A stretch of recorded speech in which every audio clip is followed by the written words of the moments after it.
And we're live. This is Ted Hicks from Late Night Parents, back here with none other than my good friend Todd Vandenberg. He goes on Twitter as the Unreal Todd. Todd, how you doing? I am doing well, sir. As you can tell, and no one else can because this is an audio show, I'm having a great hair day. It's all over the place. So you're having a great hair day, and I told you.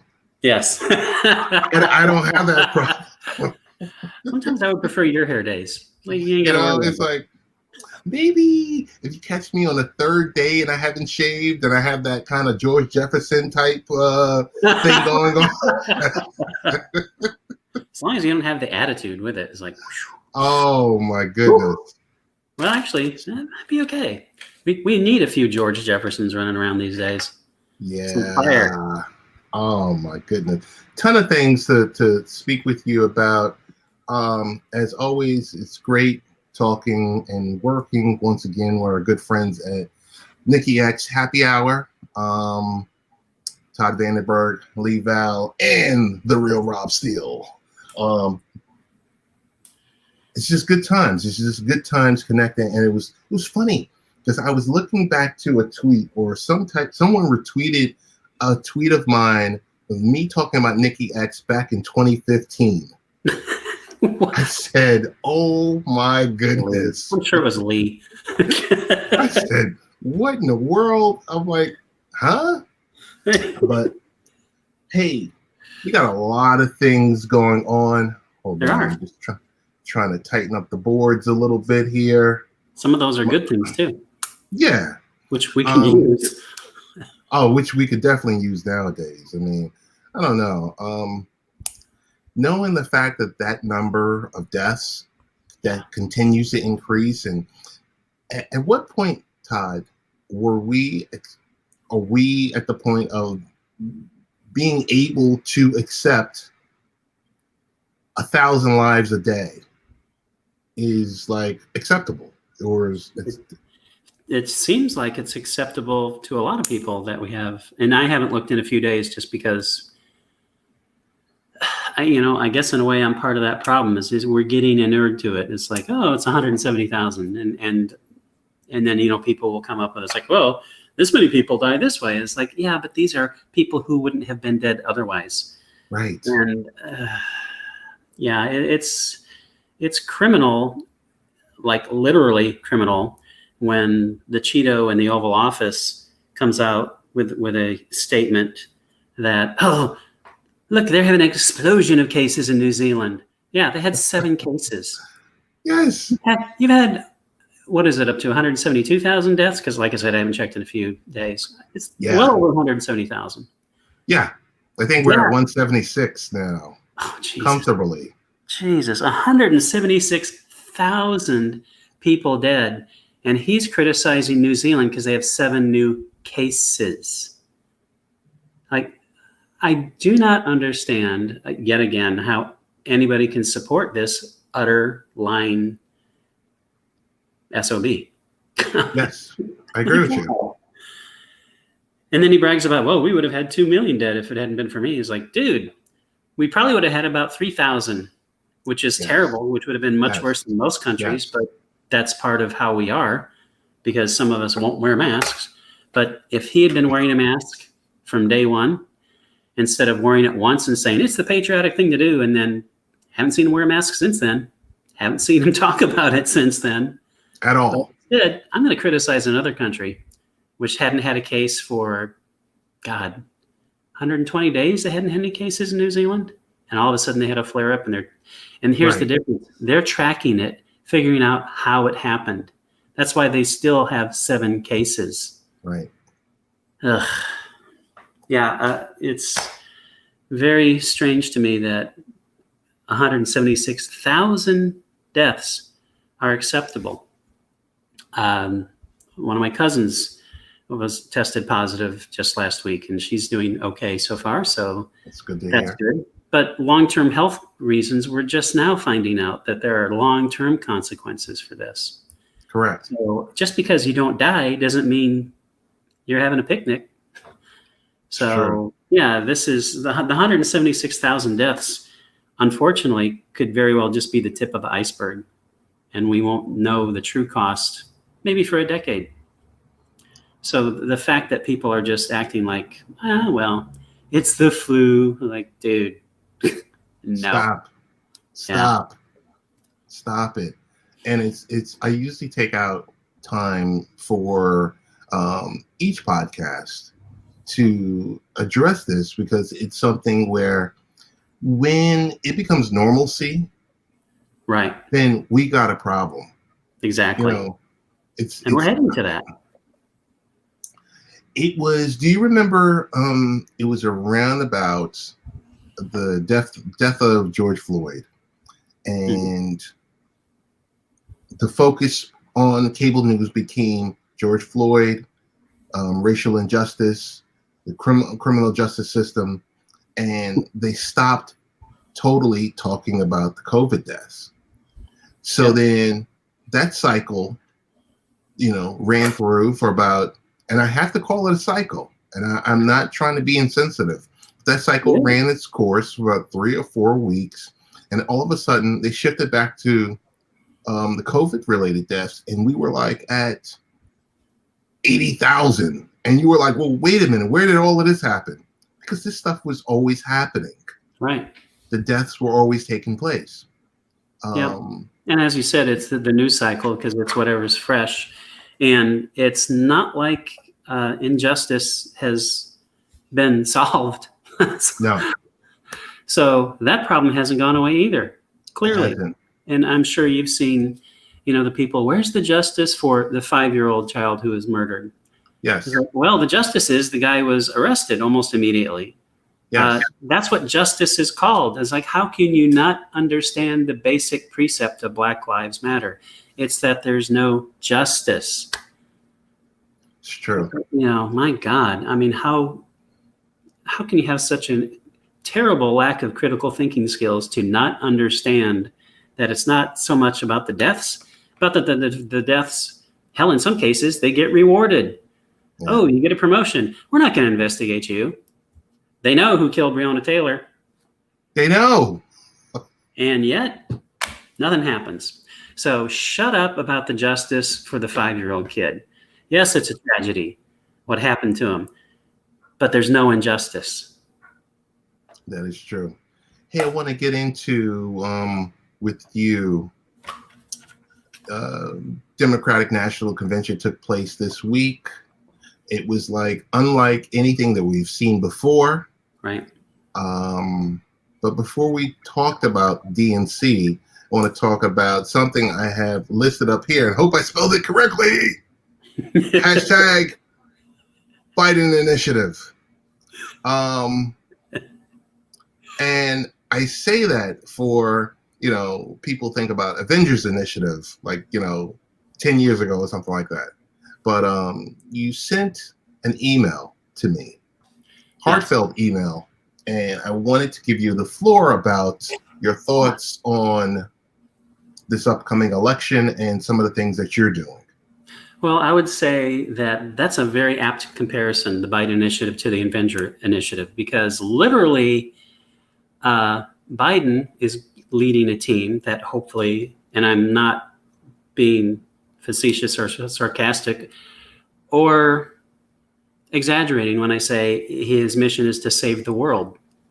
Because what's happening under Trump's leadership? Not good things. Let's just leave it at that. So a friend of mine sent me a link to an organization which is training people to make calls, to call people who might possibly swing to Biden support. You're not going to be moving over to try to convince diehard Trump supporters. That's not how it works, because that's not going to happen. But there's so many people somehow still on the fence that those are people that we can contact. So I'm just going to read part of the email. I said, hey, peeps, I'm sending a blanket email to about a dozen of my friends that I know support Joe Biden and Kamala Harris. At least I think you do, based on your clear revulsion toward the racist rapist, allegedly, until we get that DNA test, fraud, wannabe dictator in the Oval Office. So it's a link for a call. There's about a 2-hour training session. And then they send you the list of people that you need to call. And hopefully, this is the kind of support that worked for Obama. unfortunately, the kind of support that didn't work for Hillary, and did the same kind of thing for Hillary. And I apologize. I didn't call enough people in Michigan and Pennsylvania, apparently. But Biden's not going to make that mistake. So it's really, really critical. And I'm sure you will have the link for your show. And I'm going to tweet the link and I'll put it on Facebook. Yep, I will. And I will include it on the YouTube stream and everywhere else that this podcast goes. Yeah, it's really important that, I mean, they're not asking for money. There are other places that ask for money to help Biden because, he needs it. But they're asking for your time and your commitment. So if you're strapped for cash, this is still a way you can do this. And this is with a phone. You don't even need a broadband connection. So the good old-fashioned way. Yeah, I urge you to, everyone listening, and I would hope most of the people listening are on the side of, sanity and humanity and dignity. So I urge you to help get Biden-Harris in the office. And it's critical that we also think of Harris, because I don't think there's ever been a time when the vice president will be more important. That's true. So that is true. That is true. Well, thank you for that. I was mentioning a few minutes ago, DNC and, convention strategy and everything being remote and virtual and having to be put together, production wise, a lot different without, crowds and that type of energy. Very different. Very, very different. And each night, the tone seemed a little bit different. I for one, loved Julia Louis-Dreyfus's her hosting, her take on Selena Meyer, everything about, not that I didn't love the other three nights, I really did, but I think she was channeling Selena Meyer. And, I guess the Twitter world wasn't too happy about it, but I'm like, if you didn't watch the show, you probably wouldn't get it. It's one of those kind of inside jokes. It was really, really different. The heartfelt stories that, that was the same because you hear from real people, whether or not you like or hate politicians and our celebrities and all the other stuff. I thought the production got better each and every night, Todd. The first night was a little touch and go with a few things. But as it progressed, so I'm looking forward to watching the clown show for this week. I just want your overview. Your overview I think it really helped the DNC, their convention, without the crowds, because we're so used to the crowds. That's how they're always done. But it made everything more personal because now they're just talking to you. They're not addressing the conventioneers. So I think that actually helped. You don't hear the crowds cheering at the beats, but it's like the speeches were good enough. You didn't need to be prompted to cheer by a crowd. It's like you know what they're saying. Yes. The clown show. Some of the speakers, my gosh, the St. Louis couple who decided to threaten to kill people. Come on. That's a good call. That's a good call. The pillow guy. I mean, what, when you mentioned celebrities, that's why I laughed, because Ted Cruz, criticized the DNC, for having celebrities, and someone reminded him helpfully that he followed Clint Eastwood and the famous chair. It's like, dude, you're actually going to call out celebrities, how celebrities really don't need to be talking? There's like the all-time ridiculous celebrity appearance, and you followed him. So the guy has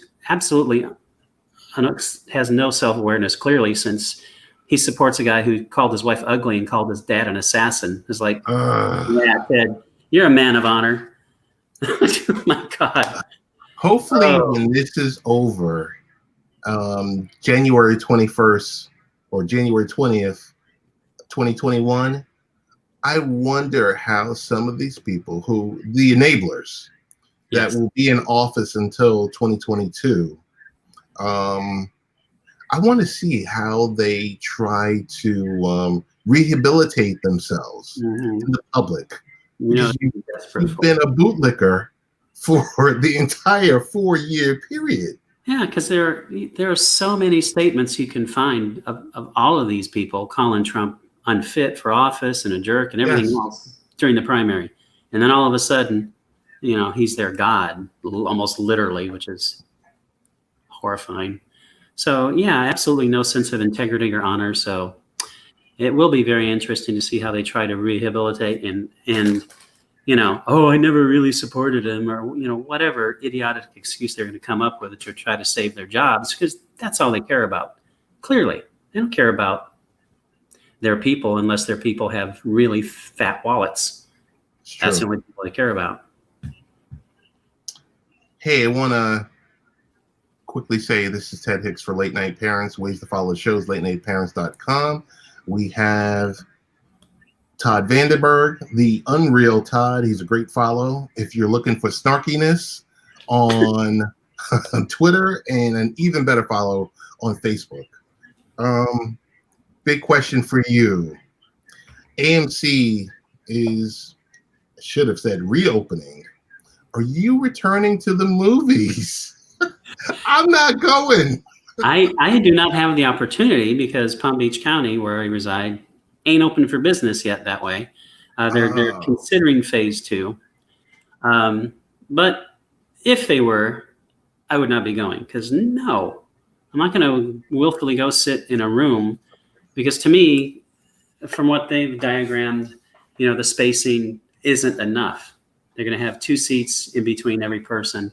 Right. And it's like, dude, you're still in a room with someone without a mask and in an enclosed room for 2 hours. It's like, no, thank you. I mean, I've been working from home since March 18th. Exactly. I agree with you. I'm not going to willfully go into a closed room with a bunch of people in the middle of a pandemic. I mean, Florida actually got some good news, although I think it's probably just because they're cutting the testing. So obviously the positive results are down. It's like, you don't test as many people. Right. They're fulfilling Trump's thing. It's like, if we didn't test people, we wouldn't have it. Yeah, you're right. If we tested no one, there would be no recorded cases. There'd still be cases. We just wouldn't know about it. So I think that's what Florida's doing, which is awful, but it's par for the course for governor death sentence. So that's what he likes. I think the first weekend for Regal, AMC, Lowe's, I know AMC was 15 cents this weekend. Right. And I'm sitting there saying, okay, when something is free or at that insanely low price, something is wrong here. Yeah. AMC is doing it because it's their 100th anniversary, and that was the ticket price when they started. So they have, but still, if they hadn't been closed all summer, I guarantee you, they would have had a 15 cent small Coke or something like that. They wouldn't be giving a ticket for 15 cents. So for 15 cents to get people back in. So if it was free, if they paid me $15 to go, it's like, no, sorry, I'm not going to go. It's gonna be a while before I get to a movie theater, which makes me very sad because I really like to go to the movies, but I would rather breathe without a ventilator.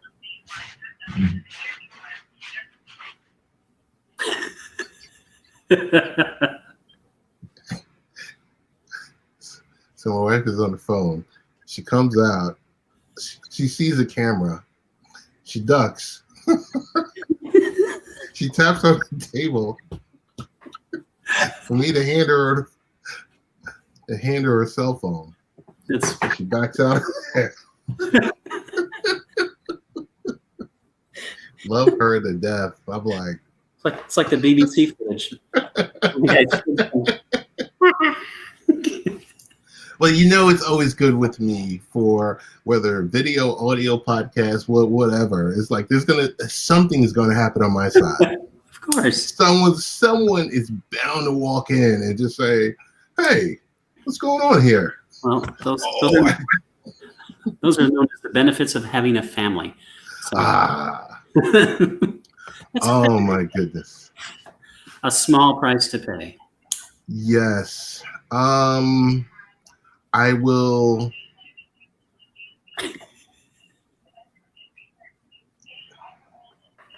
Hey, Pam. Pam. Can you take it off the speaker?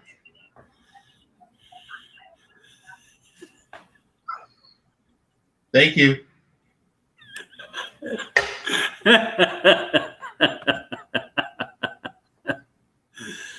Woo! Okay, so we have DC Fandom was yesterday. I was watching it. I think I'm more interested in DC than Marvel. I mean, I don't even know if it's okay to say that. Yeah, I'm gonna go out on a limb. Okay to say that. Yeah,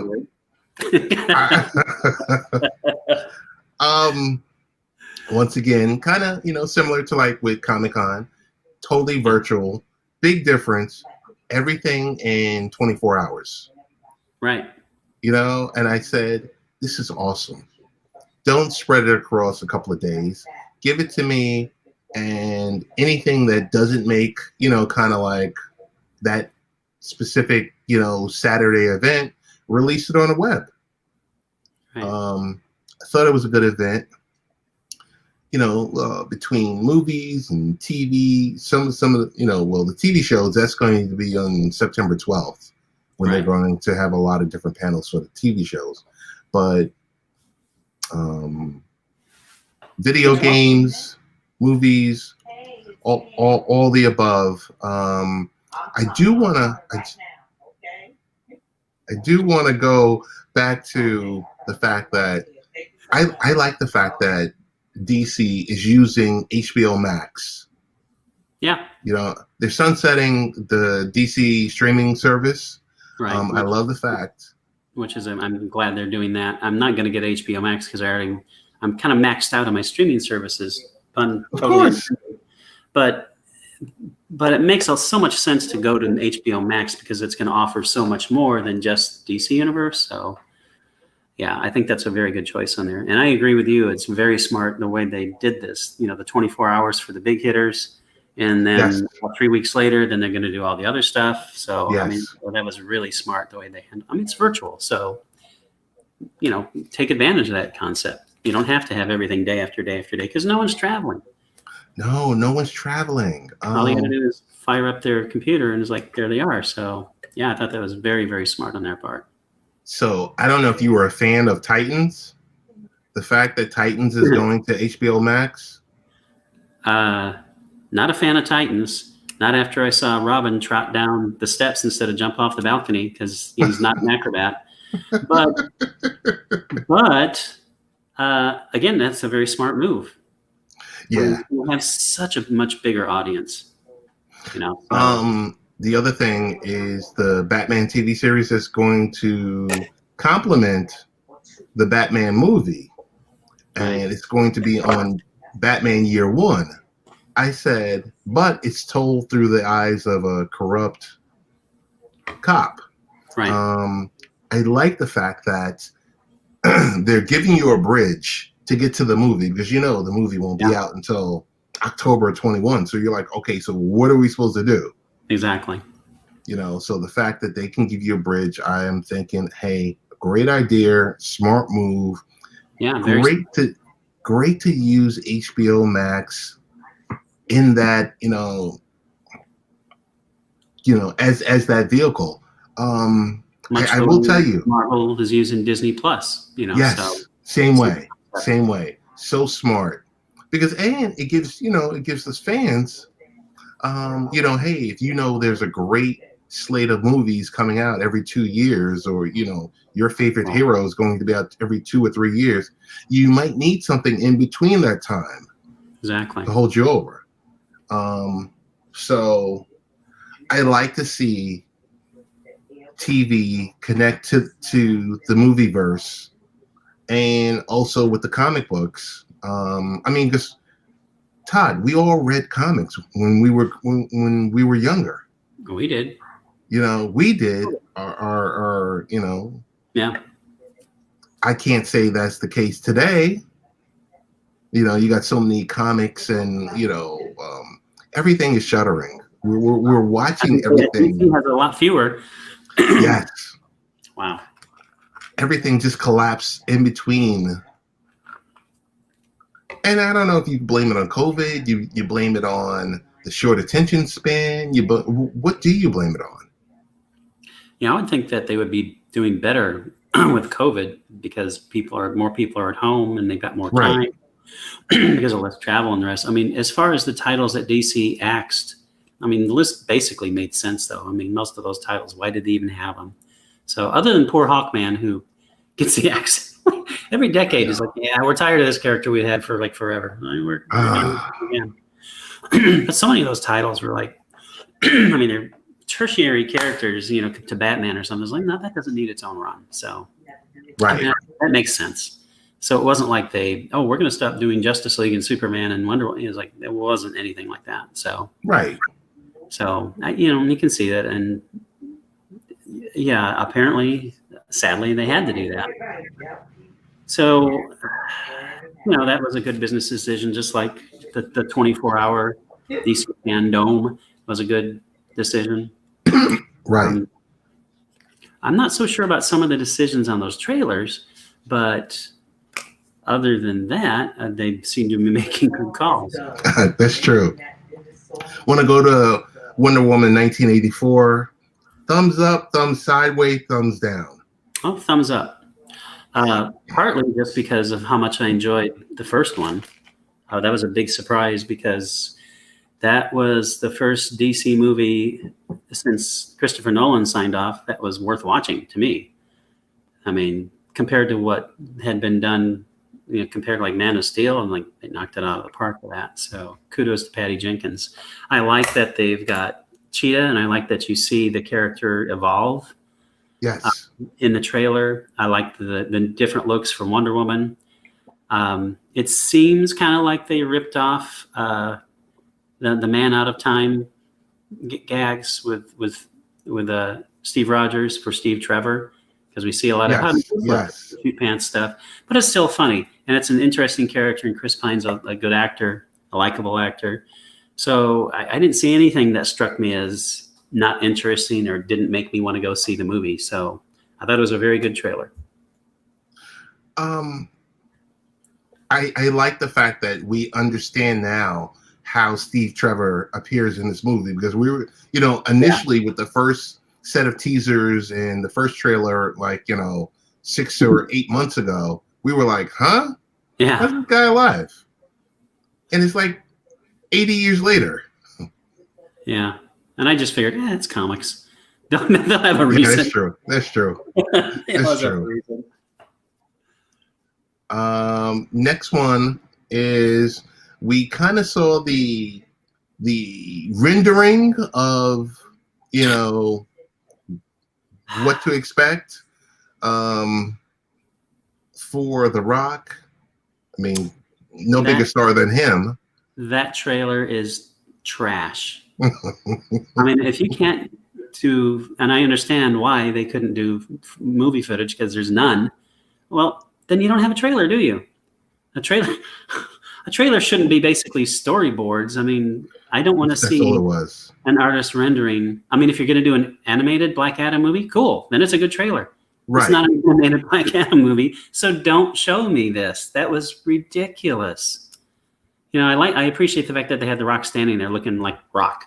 Like, cool. Yeah. I can see that a lot.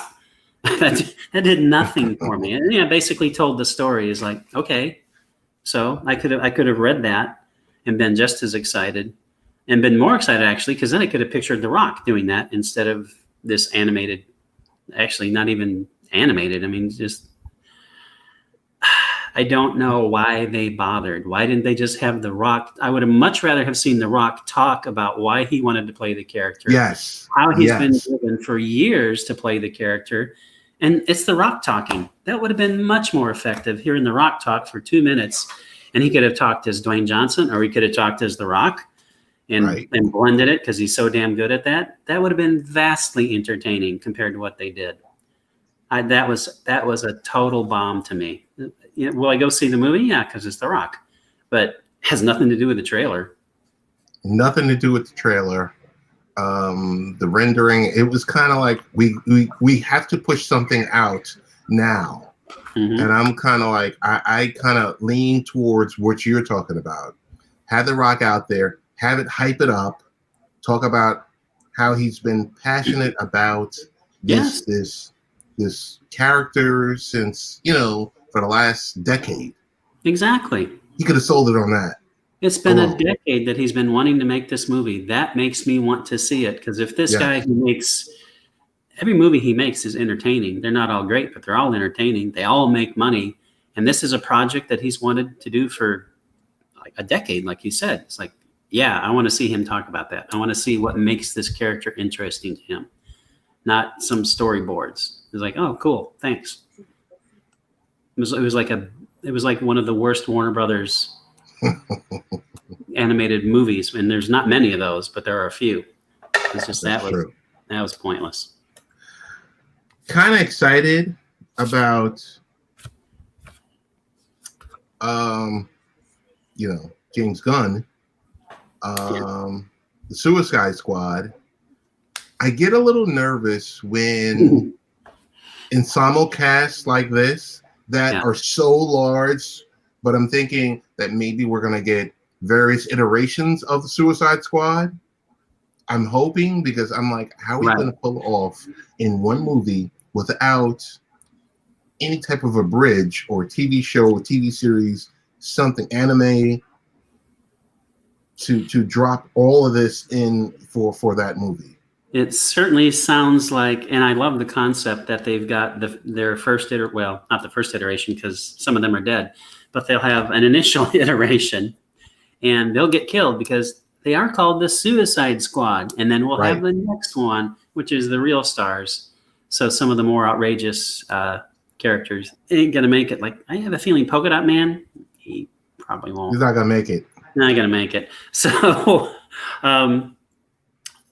the trailer I thought the trailer was really interesting. I was really interested in the fact that Gunn said this was the biggest movie he's ever done. It's like, dude, you made a movie about a guy who's a living planet.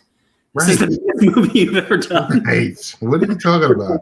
Which I know what he's saying. And of course, that's part of his job to hype the movie. But I think he's being genuine, because he seems like a genuine person. So I think he really feels that, which is, if he thinks this is the biggest thing, he didn't say best, but the biggest thing he's ever done, I'm on board. Right. I'm okay with that. I totally think he can pull this off. And Suicide Squad was an okay movie. I didn't think it was great, but it was okay. But I think he can. Well, for one thing, it's got Idris Elba, which is like, that's a huge upgrade if you just want to read a phone book. And it's like, hey, of course. You're like, oh, of course I can. I can't even pretend to do this voice. But yeah, so I'm really excited to see this. The trailer just showed lots of weird random action and a lot of interaction with the panel and people making fun of Michael Rooker, which is always a fun thing. So yeah, that I think the panel on that and the trailer absolutely did its job for that. I'm much more looking forward to this Suicide Squad than the first movie. Okay. Big one coming up right now. The big when one. You heard Nirvana playing.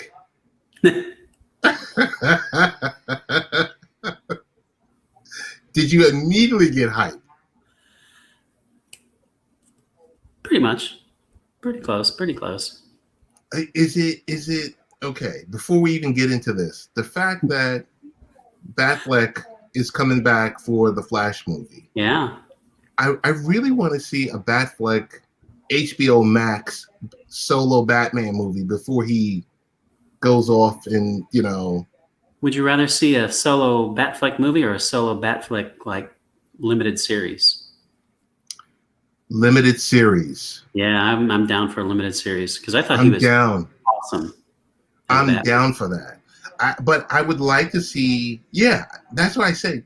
HBO Max is just if they want to make it as well, they can't make it as great as Disney, but I think Batfleck in a limited series. Yeah, that would be terrific. Or a movie, whatever he's got time for, whatever they want to commit to. But yeah, because he had a terrific, well, the writers also, but they had a terrific take on that character. I mean, it's obviously much more closer to The Dark Knight Returns, and I don't mean the movie, I mean the comics of the older Batman. Really, really well done. And he's the worn down, beaten. We'll put Michael Keaton off to the side for a couple of minutes. But the worn down, grizzled Batman, who's been doing it for 20 years, and he was just like, okay, I've seen all this. There's nothing. I would love to see that. I mean, that would be psyched for, like I said, for the Flash movies, psyched for whatever reshoots he's doing, and Zack Snyder's rendition, but would love to see a limited series. Give us 8 episodes. Oh my God, wouldn't that be great? Give us 8 episodes, 8 1-hour episodes. I'm like, okay, that would be. Because there's only 70 years worth of stories to tell, so I'm sure they could come up. Hopefully, they would adapt something good instead of make something on their own. But it's DC, so you never know. But yeah, that would be terrific. I would love to see that. So I initially. I'm sorry. What would you say? And the fact that Keaton is going to be in it too is like, that is so good, so awesome. And that's such a terrific story. Flashpoint Paradox is what it's based on. Yes. For my money, is sometimes I think it's the best DC animated movie. Sometimes I think it's the second best, because New Frontier is also so good. Well, so many are so good. But Flashpoint Paradox is just that is the movie that should have been the Justice League movie. I mean, that right there, yes, that should have been the movie right there. But at least we're getting it. So looking forward to this. Hopefully they do it right. But yeah, the fact that Keaton's coming back and Affleck is coming is like, wow, those are 2 big pluses for me. Yeah.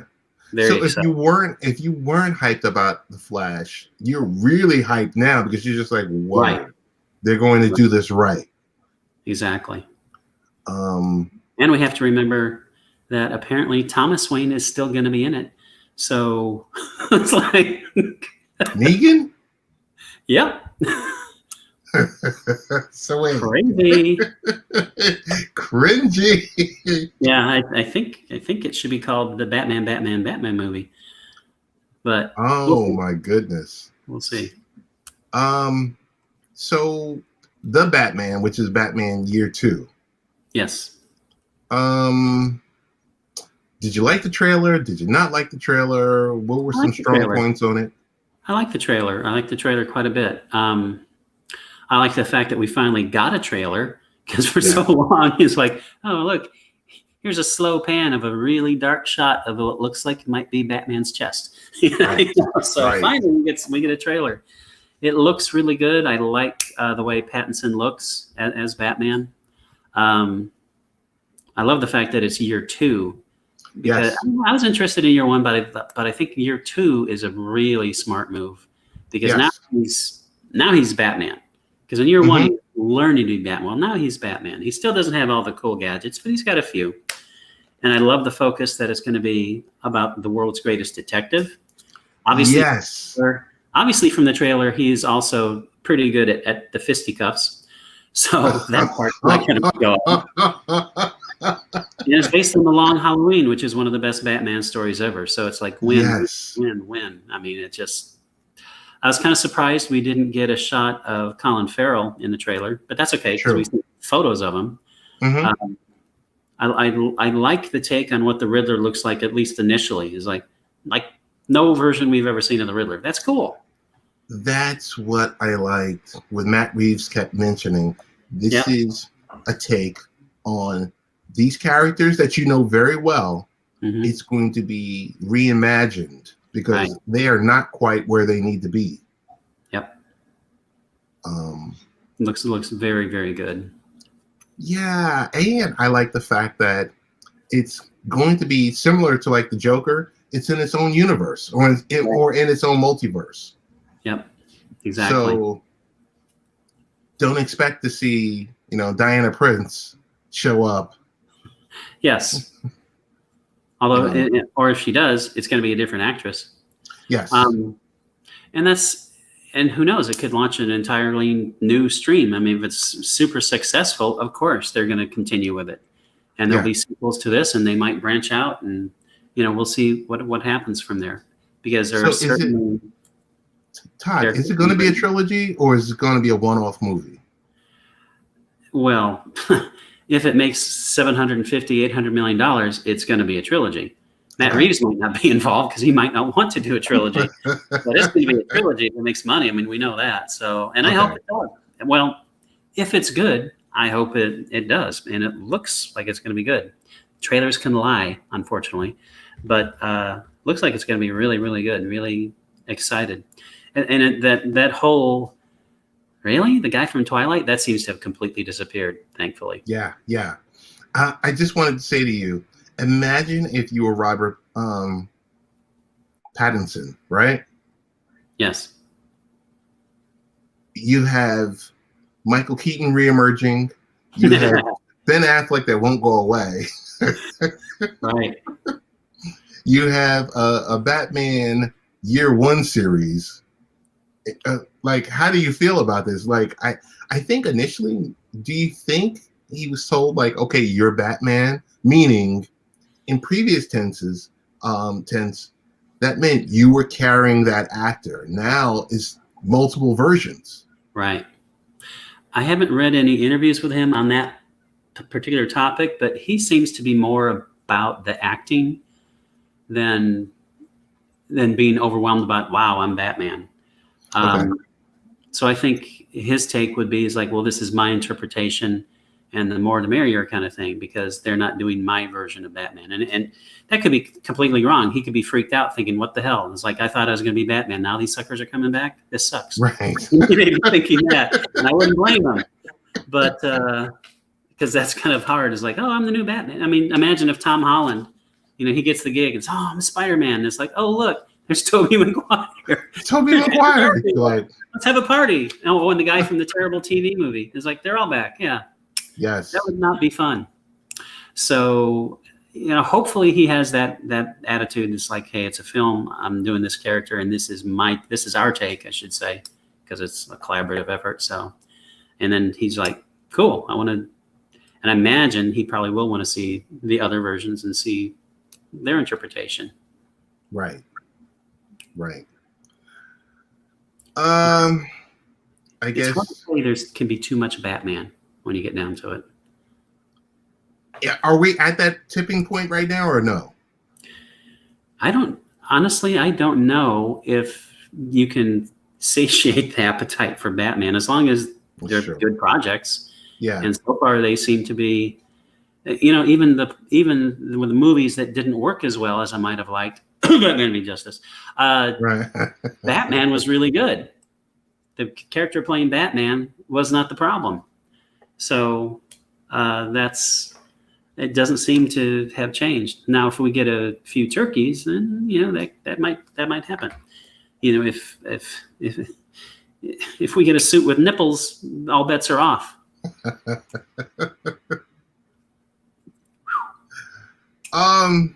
The topic that I know you love talking about so much, Zack Snyder's Justice League. I may surprise you. So I watched the panel. Yeah. Thought it was great. And when you heard Hallelujah play, what were you thinking? Trailer? Yes? No? I was totally turned off by the use of Hallelujah, because to me that was like so pretentious. Gotcha. It was like, oh, I'm here to save you with my version of it. It's like, dude, shut up. So, if you were going to save us, you should have done a sequel to Watchmen, which I really like, and most people don't like Watchmen. I think Watchmen is 3. I think The 300 is a great movie. Is it an Oscar-winning fantastic performance? No, but it's a fantastic movie. It's wonderfully entertaining. Unfortunately, this is also the guy who gave us Sucker Punch. So he's hardly infallible, unlike the way the Man of Steel should have been and wasn't.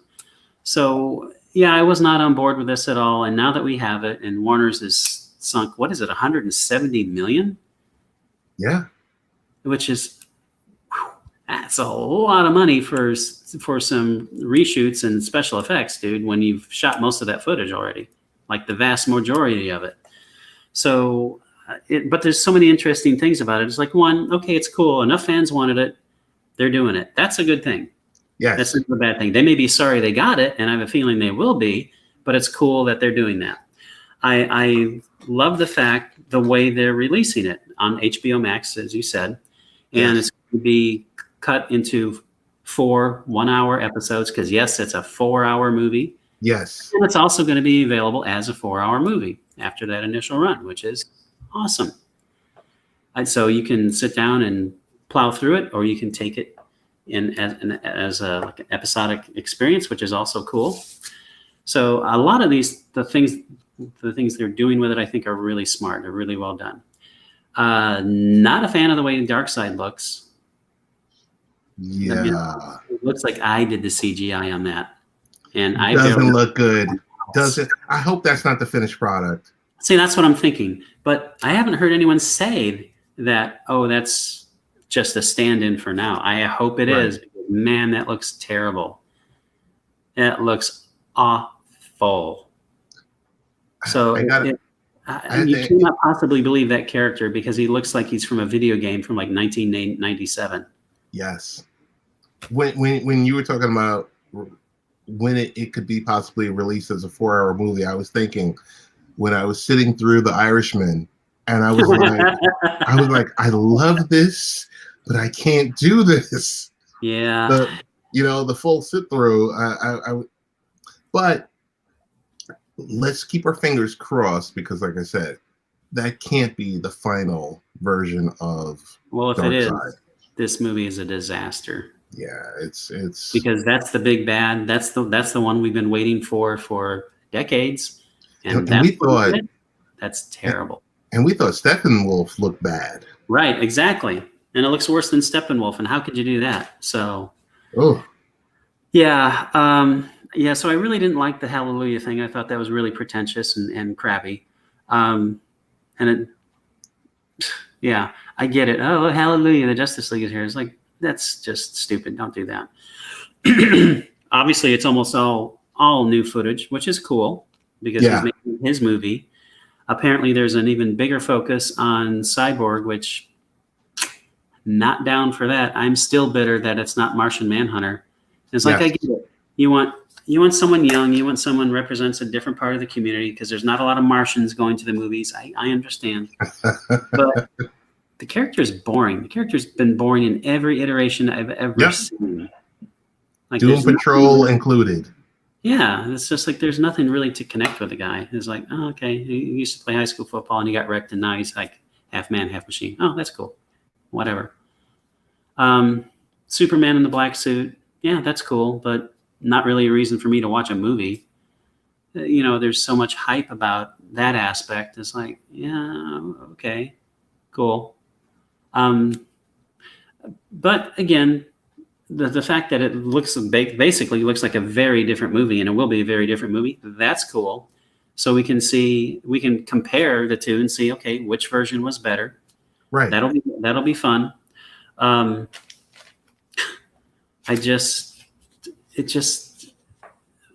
worst thing is Darkseid is like, please tell us that's a placeholder.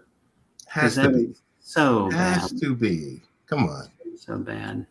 So we'll find out. We'll find out in a while. But the release, the distribution of it, the way they're releasing it, a lot of it is very, very smart. And making it 4 hours, that makes it an event. That's also smart. Yes. Yes. So there's a lot of really good decisions that they made with this. That's your limited series right there. I hope he turns out making another 300 or Watchmen here. I don't want it to be bad. I expect it to be bad because he certainly gave me no reason to think it wouldn't be, considering Man of Steel and Batman v Superman. But, hopefully he'll turn it around. I mean, that would be cool. M. Night Shyamalan managed to do that with Split. It's like he hadn't made a good movie in seemed like 100 years. And all of a sudden, out of nowhere, it's like, oh, I think I'll make this movie. He's like, what? Where you been, dude? Yes. So it would be really nice to say, hey, Zack Snyder is back. This is a great movie. That would be very cool because they're awesome characters. They deserve a great movie, and they haven't gotten it yet. Wanted to talk about the last DC topic, Daniel Cormier. Another fallen hero. I think he was in the very end of Batman v Superman. Oh my goodness. We watched last week. You and I were texting back and forth. Right. I was just like, I kind of know what's going to happen here. Yeah. But you still never know because DC is so underrated, which is odd that a guy who's championing the two biggest divisions, literally and figuratively, in the biggest MMA organization. And he only has, at that point, he only had 2 losses. Right. It's like, dude, right. How does this guy not get more credit? Someone on Facebook said something. I was like, yeah, it's like he was always overrated. Just like, what? Come on, stop. I messaged you. It's like, come on, this guy has to be the greatest bad body athlete of all time. Yes. Fucking athlete. He doesn't look like he doesn't. He looks like maybe he could punch his way out of a paper bag, I guess, but he'd probably get tired doing it. That's how he looks. And this guy had incredible stamina. 5-round fights, no problem. When did you ever see DC get tired? Never. Here, some of the people that he beat: Jeff Monson, Josh Barnett, Bigfoot Silva, Frank Mir, Roy Nelson, Dan Henderson. Granted, that was towards the end of Henderson's career. Anthony Johnson twice. Rumble. And, it's like, come on. The only person that he ever fought that he didn't beat was a guy who cheated twice. Yeah. Who used to be my favorite fighter, but I'm kind of tired of a guy who can't even live life correctly, let alone fight correctly. So it's not a role model. Sorry, it's not a role model. No, never been one. Yeah, that's which is a tragedy because this guy could be one of the biggest stars on the planet. And I don't mean just in UFC. I mean, period. If he would live his life correctly, but he unfortunately seems to have been able to do that so far. But back to DC. Yeah, this guy is, and I hope he's done. I hope so too. Because he doesn't need to come back. Could he come back and beat him? Yeah, he could come back and win 5-6 more fights. I'm sure he could. They wouldn't be no reason to. Very top, but no, it's like he doesn't need to go in and get drilled by Francis Ngannou. Although, honestly, could he beat him? Sure he could. Because his defense is that damn good. I mean, he's a terrific fighter. But he is so likable and does such a great job as a commentator. It's like, dude, he does. Come on, man. So, I still believe, Todd, I still believe in my heart of hearts he's going to wind up in WWE land as a commentator. Oh, okay. Well, that would be weird, but not in the ring, please. And commentator, part-time talent. He could go in and fight Brock or something, It's like, I don't want to see that. I really don't want to see that because I don't want to see Brock either. Speaking of cheaters. No. So what I would like to see, I want to see Mark Hunt and Brock in an alley someplace. Gotcha. That's what I want to see because Brock deserves the beat down. But yeah, DC, hopefully his career as a fighter is done. But my gosh, I mean, that guy, he could do commentary on fights for the next 40 years. And I hope he does. Yeah. He's so smart. He knows, which the UFC does such a fabulous job with their commentators. I mean, those guys, I mean, you would hope they would know how to fight because they've all been top-notch fighters, but right. They deliver the information so well All of them do. But Cormier might be the best at it. And he's so funny, which helps a lot. He's not Bisping funny, because Bisping is such an ass. Michael Bisping, that is, the Count. Yes. But in a funny way. But yeah, Cormier, please be done. And please don't think you're unappreciated, because this is one of the best fighters ever. Absolutely. I mean, when you look at the people that he beat and the work ethic and the technique, because come on, he's 5'11". I know. And he should be fighting at 205. He never should have gone up to heavyweight. Never. And he was taking heavyweights out. So yeah, just the fact that anyone would denigrate this guy's career is like, dude, did you not see any of his fights? It's like, come on, man. 3 losses in his career, and 2 of them were 5-round decisions. Yes.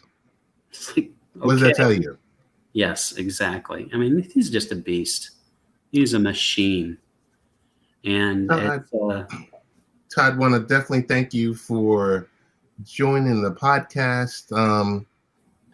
You do a whole bunch of stuff. I mean, we tell us about the other podcasts and or audio and or video podcasts that you participate in, where you write, all the above. I have a face made for radio, so there's no video podcast. But we've got Cinema Savants, where we talk about movies, which makes sense because it's cinema, and Nikki X Happy Hour, where we talk about all sorts of odd things. Sometimes we say bad language too, so be aware of that. It's not safe for work or school or your grandmother, unless your grandmother's cool, because then she would probably like it. And as you said, I tweet about once every 2 months on the Unreal Todd and Facebook stuff. So, and I'm working on a project which I will talk to you about in post-pro. I want to hear phase 2, 3, and 4 on that. So we will close out and we will start to discuss in post-pro. We want to thank you for joining us and look forward to the next podcast in another week or so. Thank you so much. Always an extreme pleasure.